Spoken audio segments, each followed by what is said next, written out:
स्वागत है। आज हम जो टॉपिक कवर करेंगे वह है क्या होता है लिडार। दूसरा, नीति आयोग ने 15 दिवसीय जल उत्सव का किया शुभारंभ। तीसरा, गायक श्रद्धा सिन्हा का निधन। चौथा, डोनाल्ड ट्रंप बने अमेरिका के नए राष्ट्रपति। पांचवा, उत्तर प्रदेश का चौथा टाइगर रिजर्व बनकर तैयार। किसी तरीके आइए शुरू करते हैं आज के वीडियो को।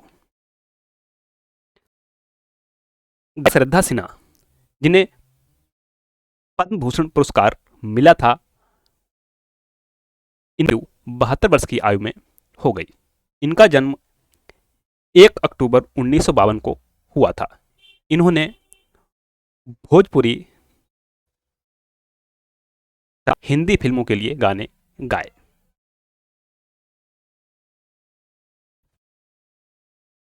उत्तर प्रदेश का चौथा टाइगर रिजर्व बनकर तैयार।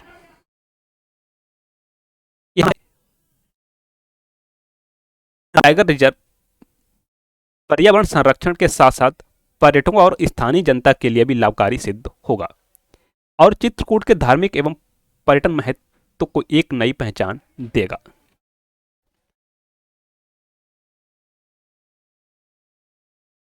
धार्मिक नगरी चित्रकूट में प्रदेश का चौथा tiger reserve Ranipur tiger reserve अब बनकर तैयार हो चुका है। यह टाइगर रिजर्व नवंबर के पहले सप्ताह में उद्घाटित किया जाएगा, जिसके बाद यह क्षेत्र पर्यटकों के लिए एक नया आकर्षण बनेगा।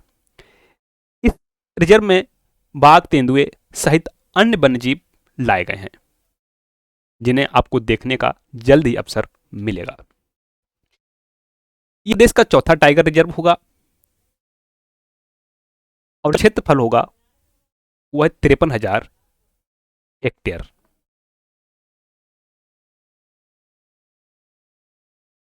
और से आम जनता के लिए खुल जाएगा।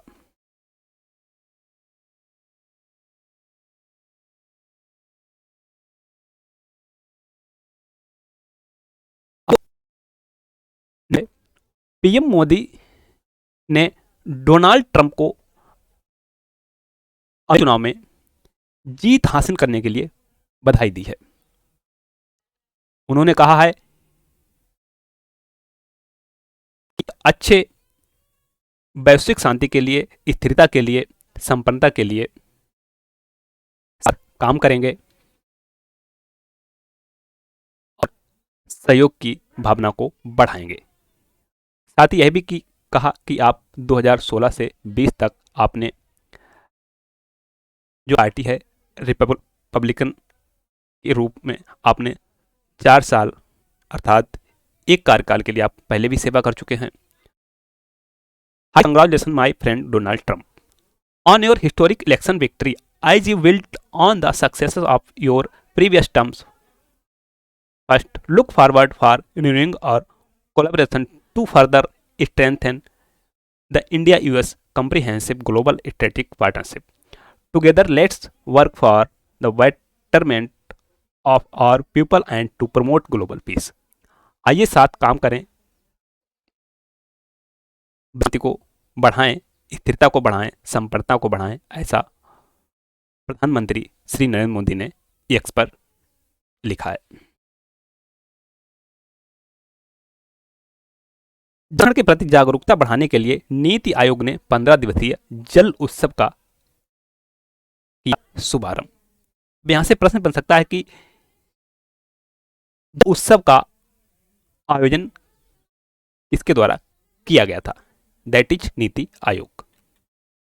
नीति आयोग ने जल प्रबंधन, संरक्षण और सतत उपलब्धता सुनिश्चित करने के प्रति जागरूकता बढ़ाने के लिए आज से 15 दिन के जल उत्सव का शुभारंभ किया है। प्रधानमंत्री नरेंद्र मोदी ने पिछले वर्ष दिसंबर में आयोजित मुख्य सचिवों के सम्मेलन के दौरान नदी उत्सव की तर्ज पर जल उत्सव मनाने का विचार सामने रखा था।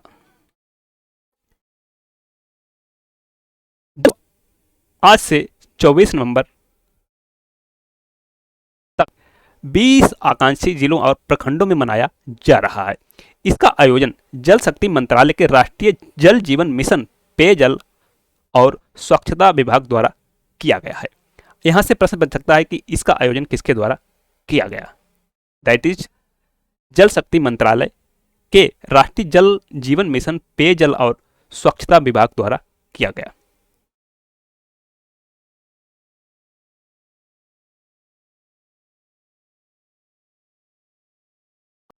आइए जानते हैं। लिडार या लाइट डिटेक्शन एंड रेंजिंग एक रिमोट सेंसिंग तकनीक है जो एक सेंसर की रेंज या चर दूरी को मापने के लिए स्पंदित लेजर के रूप में प्रकाश का उपयोग करती है, जो आमतौर पर पृथ्वी की सतह पर एक होती है। डेटा का उपयोग 10 सेंटीमीटर की ऊर्ध्वाधर सटीकता के साथ जमीन की ऊंचाई के उच्च रिजोल्यूशन 3D मॉडल बनाने के लिए किया जा सकता है। लिडार काम कैसे करता है, आइए जानते हैं। लिडार इंस्ट्रूमेंटेशन में एक लेजर, एक स्कैनर और एक जीपीएस रिसीवर होता है। तेजी से फायरिंग लेजर जमीन पर जाता है जहां यह वनस्पति भवन और विभिन्न स्थलाकृतिक विशेषताओं से टकराता है। यह प्रकाश परावर्तित या बिखरा हुआ है और लिडार सेंसर द्वारा रिकॉर्ड किया गया है। The light pulse to gauge travel time to arrive at the distance between the terrain and the sensor. It processes this information with global positioning system GPS and inertial measurement system IMS data to create an elevation map of Earth.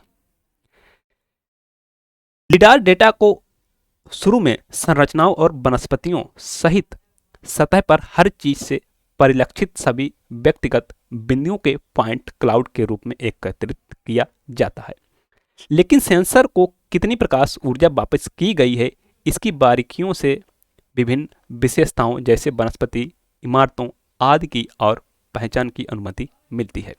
उदाहरण के लिए पेड़ की छतरियों, हालांकि वे घनी हो सकती हैं, कुछ प्रकाश को गुजरने और जमीन से टकराने की अनुमति देती है। लिडार डेटा को और परिष्कृत किया जा सकता है, जिसे वैज्ञानिक नंगे पृथ्वी डिजिटल एलिवेशन मॉडल कहते हैं, जिसमें संरचनाओं और वनस्पतियों को छीन लिया जाता है।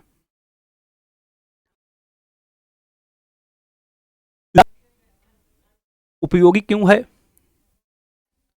पुरातत्वविद के लिए?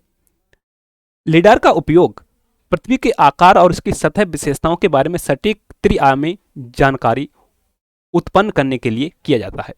यह स्पष्ट रूप से भूगोलविदों, नीति निर्माताओं, संरक्षणवादियों और इंजीनियरों के लिए बहुत उपयोगी जानकारी है।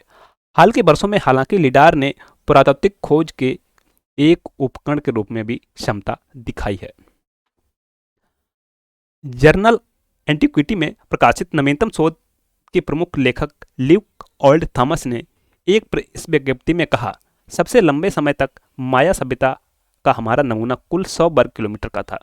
उस नमूने को पुरातत्वविदों द्वारा कड़ी मेहनत से जीता गया था, जो श्रम साध्य रूप से हर वर्ग मीटर पर चले गए, यह देखने के लिए कि क्या वे चट्टानों के ढेर पर खड़े थे जो 1500 साल पहले किसी का घर हो सकता था, उन्होंने कहा।